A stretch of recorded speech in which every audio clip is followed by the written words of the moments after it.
Welcome to Anyhoney. And the Newt.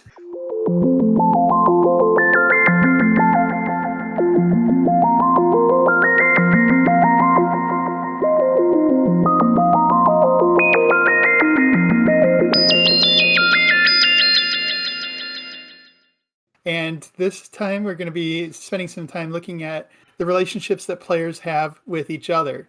So the player-player relationship. We've been talking this season about love of the game, from the fans' perspective, from the players' perspective, and we're looking at the notion and theme of love and relationships more broadly. So now let's actually talk about some interpersonal relationships rather than just kind of abstraction and at a distance. The human stuff. Let's get into it. Nice. So, I guess I'll kick it off with, we hear a lot on social media and I guess from the media, right? That obviously these players have relationships outside of their on court personas. But they also have relationships on the court as well. There's this idea that as teammates, you have to have a certain amount of chemistry to be able to perform the duties of the game. The chemistry also plays into team success. And then there's how well, so that chemistry can play into how well these players mesh with each other. And I guess my question is, um, do you think that that teammate chemistry leads to like real deep personal connections? Like if you and I are teammates and we play really well together, are you and I then obligated essentially to become friends afterwards? I am curious about, well, I'm curious on one hand what we even mean by chemistry. That's a term that gets thrown out around a lot. And I think generally it means a couple of things. Sometimes people use it to mean that people like each other and get together, get a mindset of togetherness or like camaraderie, uh, and that they therefore the team spirit helps them run plays better or understand each other and where can anticipate each other's moves a little bit better. Or maybe chemistry is something like um, they've figured out the mechanics of working together, and then everybody knows their role and their spot, and so it's just a matter of familiarity with the system. But that doesn't require really a whole lot of interpersonal relationships. So part of me is curious what we mean by chemistry, and is it supposed to cover both circumstances and maybe others as well, or is there something in particular that we mean by chemistry? Yeah, I like that you broke it down that way. I've always thought of chemistry as as essentially like knowing what your roles are, right? But then I started thinking about in the NBA, everybody knows what they can and can't do on the court. Like they're so practiced, so disciplined that they essentially know what they're capable of. And so like team success doesn't depend on everybody doing their job. Like it does to some extent. But to me, chemistry, especially at this level, is really about like how well each other can anticipate others on the court while also simultaneously being able to execute these functions. So it's like I think of it as a little bit of both. Do you agree with that? Yeah, it's difficult to say because you would think that over the course of a season, every team's chemistry, quote unquote, is going to get better if all a matter of it is familiarity and practice, right? If it's just a matter of knowing your sets, knowing where you're supposed to be, and getting used to reading each other's, unique moves or temperaments, like that seems like something that's going to come that will obviously increase over time the longer that players play together. And we do talk about chemistry in that sense when we say that a new team bringing players together takes some time to develop chemistry. I think that's what we're referring to is this familiarity with each other's style of play and how they'll fit into a system. But there's also like some people get along and don't get along, and that Mm-hmm. is supposed to change their on-court dynamics. But if everybody's a professional and fulfilling their role and using their talents to the best of their ability, like it's not clear why that should matter. Why should liking or disliking your teammates affect the quality of play. So if that's what we mean is some kind of less rigorous sense of chemistry where the relationships or bonds between them has some kind of effect in the game, like that would be more an interesting mystery, I think, to explore. Yeah, that's sort of like a meta layer that people don't talk about in basketball, or at least in the NBA coverage, right? Like everybody experiences like a work colleague that they just that's like just rubs them the wrong way, and that friction between two people can result in a whole bunch of, yeah, essentially negative performance outcomes, right? Like if you don't want to be around them, you're not going to want to communicate with them effectively, or you're going to be more likely to interpret or misinterpret the things that they say, and vice versa, right? You might phrase something a certain way in a way, to get them in trouble or to have them misinterpret what you're trying to say so that you can, you know, get back at them for whatever purpose. So all that friction plays out, in the workplace. And I think since you talked about professionalism, I would I would argue that these same things happen on the court. You talk about instances where players get into fights with each other on the same. Like obviously, it happens in the heat of the competition, but when it happens on the same team, the team thinks of that as like a negative situation. You'll remember this better than me, but there was a situation in Chicago a few years ago. I think while you were living there. I want to say it was between Bobby Portis and Nikola Mirotic. Yeah, Do you remember this? yeah. Yeah, and he Portis punched Mirotic. Do you remember the circumstances that led to that like fight? So they were both playing for playing time at the same position, the four spot, and Mirotic was the more talented offensive player and more seasoned. He'd played some professional basketball in Europe, so he had the leg up. But Portis definitely thought he was better than Mirotic and thought Mirotic was weak. So in the scrimmages in practice, they were being pretty rough with each other, and there were some times I don't remember if it was Mirotic showed Portis up or if Portis um, was trying to make a point and get aggressive with Mirotic, but eventually there was like a hard foul in the practice and led to Portis punching Mirotic. Did he fracture his cheek or something? I remember it resulted in both of them not being able to play because Right. Mirotic was injured and Portis was suspended. Right. Portis was suspended. I remember Mirotic not playing for a while. He might have fractured his cheek because when he came back, he had the face mask. Yeah. And also, but he didn't come back not even right away because he didn't play with the Bulls for a while, and then they ended up trading him to the Pelicans. He did come back briefly with the Bulls, but it was obvious that it wasn't going to work. Right. Yeah. So I just bring this up to kind of illustrate like the negative side of things when the chemistry is just not building. Another good example of this is the Knicks from the early 2000s. I know I love to talk about the Knicks. Anthony is such a Knicks stan. Uh, Homer. Homer, yeah, exactly.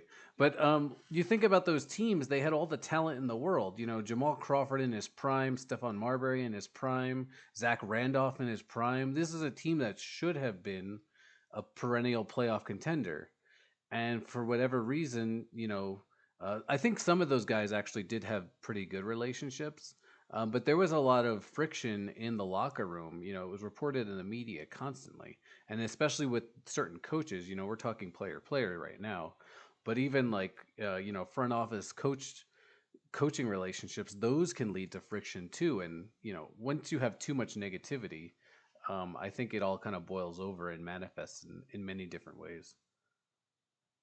That's good. I think from our conversation, I'm feeling more comfortable in saying that chemistry refers to three different things, three distinct aspects, and it's kind of the umbrella term because we don't always like to call out or presume which of the three factors is at play. So when analysts and commentators are talking about team chemistry, I think they're allowing it to be ambiguous among these three things so that they don't have to necessarily put a finger on something personal or whatever. But Right. so the three things, one of it would be the learning the system and learning to play together, like just mechanically, like learning that team's system, working for that coach, knowing your roles, and being at your spot on the designated time, remembering, you know, the tendencies and things like that. So that's kind of a mechanical practice kind of thing. Then there really is a thing about like different players, especially star players, have a little bit more preferential ability to handle the game through their style of play. Hmm. So if people have different styles of play and those aren't compatible, like maybe you've got two or three ball handlers on the team that all like to have the ball in their hands, and of course only one person can have it at a time, that could cause chemistry issues in the sense that there's a misfit between the styles of play. Or there can be a fit. Maybe the styles of play perfectly complement each other, and then they exceed expectations of just the mechanical system building.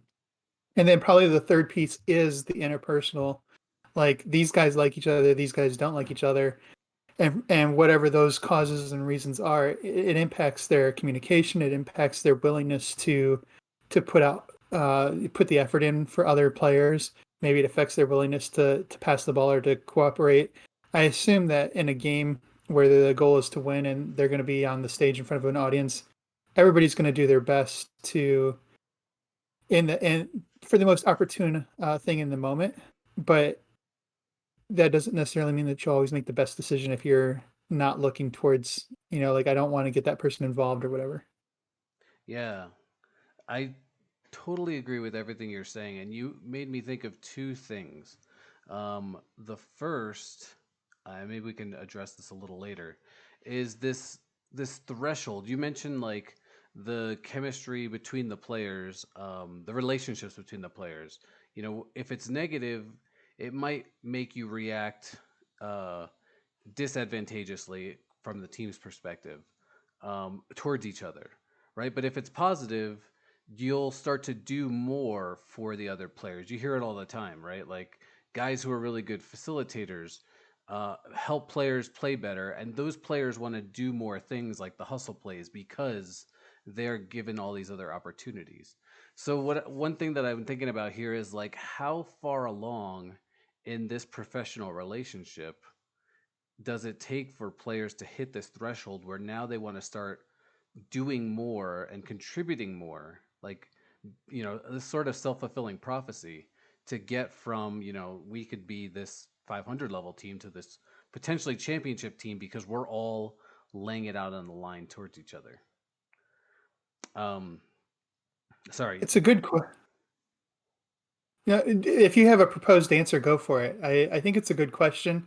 I worry about treating it as if it's a playbook that, like, once we spell out how it works, then people can just plug into that formula and therefore develop good chemistry. I'm not sure that's how it works.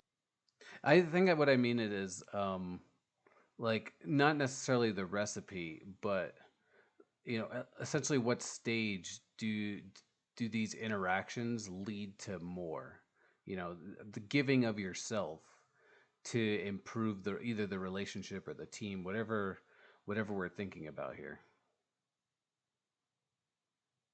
You mentioned that these are human relationships, and I think that's really important to keep in mind here. Like some people just hit it off. Like maybe you like a good sense of humor, maybe you respect their work ethic, and for whatever reasons, there's personal admiration or camaraderie that develops just organically. It'd be like the same thing going into a lab or a classroom and having people that you interact with all the time. Some of them you're going to just probably gravitate towards.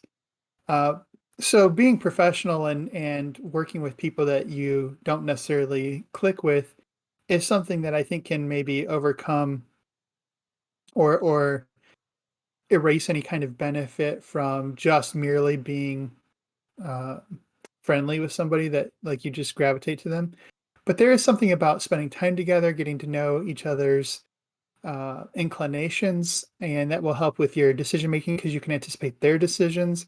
You might strategize and spend more time talking about different aspects of the game than you would with just somebody that, well, they're my teammate, but I don't really want to spend a lot of extra time with them. We'll just follow the coach's game plan. So there might be more investment in those kind of strategies and plays. So that human factor, I think, really does matter to some degree. There's probably it's not going to overwhelm everything, right? Like you can be the two best friends and still not be able to get your game to sync up or to have appropriately complementary playing styles. Like that's possible too. Yeah, I really like that you articulated that, especially at the end. I think of this past season, Russell Westbrook and Harden on the Rockets, right? Um, all in all communications, they were and still are really good friends, and they just, for whatever reason, could not turn that friendship into on court success. Now they were successful, right? They were an above 500 team, and as you've been saying to me recently, maybe the game of basketball is not all about the championship. Maybe there are other important values here. um, but in terms of this narrative of championship, the Rockets didn't go all the way. They, in fact, weren't even close, right? And immediately after the season ended, what happened? They both wanted to be traded, not just from the Rockets, but from each other. So, friendship doesn't always lead to success. And likewise, people don't even have to be friends to be successful. Yeah. Do you have an example in mind? I was trying to think of one, and I was hoping that by elongating my phrases, it would come to me, but it didn't. Yeah, no, I think that's right. And so, as we think about these elements of chemistry, um, I think that when the fans and commentators are talking about a team needs to learn to gel when new players come together, I think they're hoping that what will come is not just merely the familiarity with the system, but maybe we'll find some guys that do gel well and enjoy spending time together. There is kind of the mentality that in a locker room it's a brotherhood or some kind of a I've heard a lot of militaristic kind of analogies, but the idea that we would die for each other and that we've got each other's backs, and there's presumably a kind of closeness that is more than just merely coworkers. So as much as we've talked about being professional and learning a system, there's at least the presentation to those outside the locker room that there's something special there, and that seems to build in every organization. So then the I'm question is, yeah. I was just gonna say, I'm really glad you brought that up because I have to ask: do you think that ideology, the brotherhood or the we're gonna die for each other, do you think that's tangible, or do you think that it's like more on the fake side? Well, yeah, that's exactly where I was going to go. Is I wonder if even if you can have that kind of depth of relationship in every organization, I wonder if it extends to the whole team, right? You might have some people who are organically drawn and inclined towards each other will be able to really fortify their relationship and have that kind of solidarity.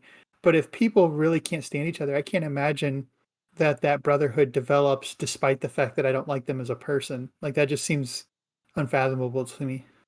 Maybe there's something to that concept of the behaviors and the emotions being infectious. We kind of talked about that on the negative side earlier, right? Like when there's bad brewing in the team, it kind of spills over to the whole team.